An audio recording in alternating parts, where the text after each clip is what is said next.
quand j'ai utilisé il y a bientôt 20 ans pour la première fois le terme de génocide identitaire pour décrire les conséquences des situations incestueuses et de maltraitance intrafamiliale. De nombreux professionnels me l'ont reproché et plusieurs revues scientifiques m'en ont refusé l'usage.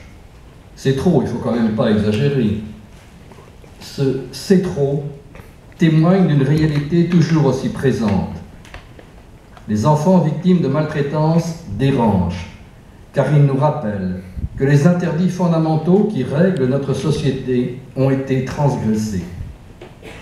Ils dérangent car ils portent à vie les stigmates de ces violences subies. Ils dérangent car ils n'oublient pas.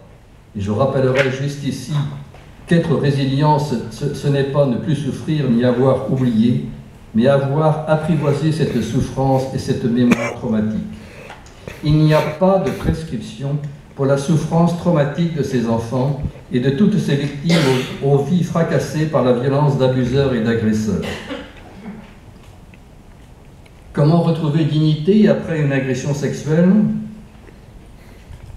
À cette question si importante, s'il n'y avait qu'une réponse, ce serait en étant reconnu en tant que sujet, grâce à l'attention portée par un adulte transitionnel, et en n'étant plus traité comme un objet, objet de jouissance perverse, objet des pouvoirs politiques, objet d'enjeux médiatiques, objet de déni et de mépris.